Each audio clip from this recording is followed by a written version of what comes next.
आदरणीय स्पीकर साहब, धन्यवाद।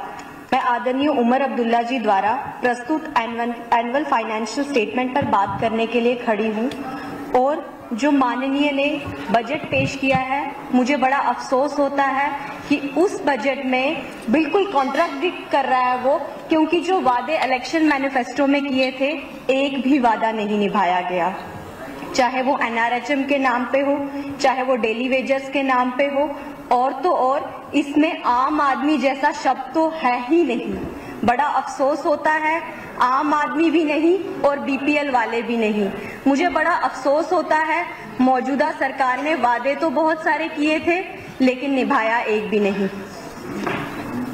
फ्री बीज के नाम पे आपने महिलाओं को बहुत सारे मन लुभाने वाले वादे तो कर दिए, पर जरा ये तो बताइए हमारे जम्मू कश्मीर में कितनी ई बसेस चलती हैं, कितनी JKSRTC की बसेस चलती हैं।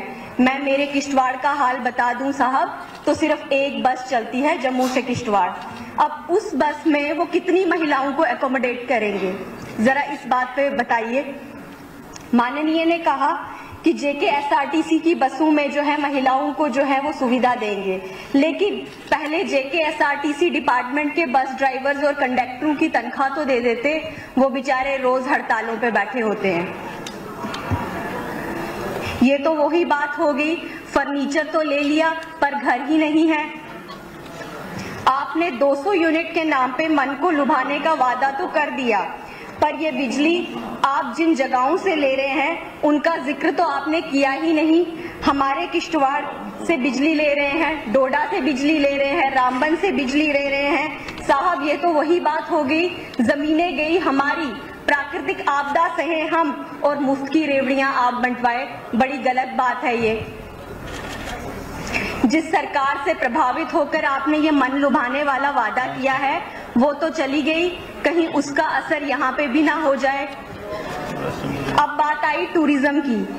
CM साहब ने कश्मीर को तो बहुत कुछ दे दिया, हमारे किश्तवाड़ में पिलग्रिमेज टूरिज्म को बढ़ावा देने के लिए बहुत सी जगहें हैं। किश्तवाड़ में मचेल माता है, सरथल माता है, खुद माता है, और तो और वहाँ पे 2 दरगाहें हैं जो शाह असरारुद्दीन और शाह फरीदुद्दीन बगदादी के नाम से जानी जाती हैं। क्या उनका पिलग्रिमेज टूरिज्म बढ़ाने के लिए कोई हक नहीं था? CM साहब ने उन पे तो कोई बात ही नहीं की। बड़ा अफसोस होता है। आपने बजट भाषण में कहा कि जम्मू कश्मीर में प्रमुख फिल्म निर्माण स्थल के रूप में उभर रहा है, जबकि इस क्षेत्र में जम्मू कश्मीर पहले से उभरा हुआ था। अब कुछ जगहों को विस्तार देने की आवश्यकता थी, जिसमें हमारा भदरवा, हमारा किश्तवाड़ और भी अन्य इलाके शामिल किए जाते, पर अफसोस आप सिर्फ श्रीनगर तक ही सिमट कर रह गए। हमारे पहाड़ी इलाके के इंटीरियर में पब्लिक ट्रांसपोर्ट को इम्प्रूव करने की काफी जरूरत है। लोग मजबूर हैं खराब गाड़ियों में चढ़ने के लिए, क्योंकि सुबह और शाम घर जाने की दौड़ में लोग खराब बसों में चलते हैं और ओवरलोडिंग बढ़ी हुई होती है, जिसके चलते कई बार हादसे हो जाते हैं। इस ओवरलोडिंग को खत्म करने के लिए माननीय ने कोई बात ही नहीं की। बड़ा अफसोस होता है। आप पढ़े लिखे हैं और CM साहब भी पढ़े लिखे हैं, पर आपकी वजह से, आपकी विजनरी लीडरशिप की वजह से हमारे क्षेत्र में एजुकेशन को बढ़ावा देने के लिए कोई बात ही नहीं की गई। किश्तवाड़ में बहुत से इलाके ऐसे हैं जहां अभी भी हाई सेकेंडरी स्कूल्स नहीं हैं, जहां अभी भी ITIs नहीं हैं, जहां अभी भी कॉलेजेस नहीं हैं। किश्तवाड़ में देखा जाए तो कुंतवाड़ा में अभी तक हाई सेकेंडरी नहीं है, पलमाड़ में हाई सेकेंडरी नहीं है, ताबूत में हाई सेकेंडरी नहीं है, और भी बहुत से इलाके हैं जैसे कि दक्षिण, वहां पे कॉलेज दिया जा सकता था, वहां पे ITI दिया जा सकता था, पर आपकी सरकार ने इस बारे में कोई बात ही नहीं की।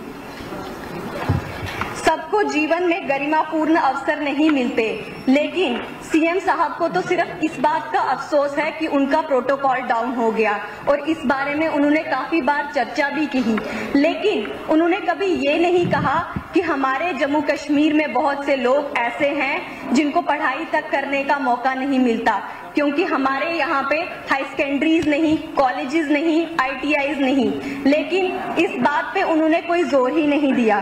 बड़ा अफसोस होता है। अब आप डिस्ट्रिक्ट हॉस्पिटल में सिटी स्कैन की मशीनें तो दे रहे हैं, लेकिन उसको ऑपरेट करने के लिए सफिशिएंट स्टाफ भी दे दें, क्योंकि पहले की भी मशीनों को जंग लग चुका है, कहीं इस बार भी यही हाल ना हो जाए। माननीय सीएम साहब से मैंने कहा था कि हमारे किश्तवाड़ से बहुत सारे इलाके हैं जहां एंटी पीएचसीज की डिमांड की गई थी, लेकिन उस बारे में भी हमें कोई जिक्र नहीं हुआ। मेरी इस बात पर किसी को भी कोई राजनीति नहीं करनी चाहिए।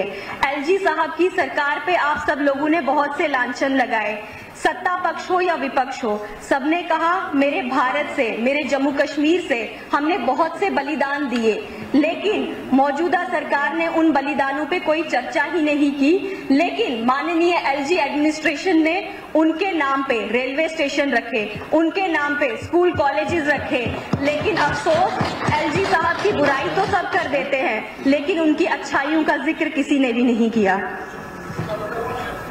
आर्टिकल 370 के नाम पे बहुत सी बातें हुई, बहुत सी चर्चाएं हुई, लेकिन मैं उन चर्चाओं पे नहीं जाऊंगी, बट ये जरूर कहूंगी this article 370 was against Dalit, was against women, was against Gorkhas, was against West Pak refugees, was against displaced person living in PoK.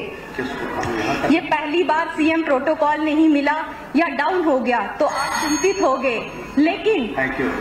लेकिन उन लोगों का क्या जो पिछले 70 साल से मजबूर थे सफाई कर्मचारी बनने के लिए?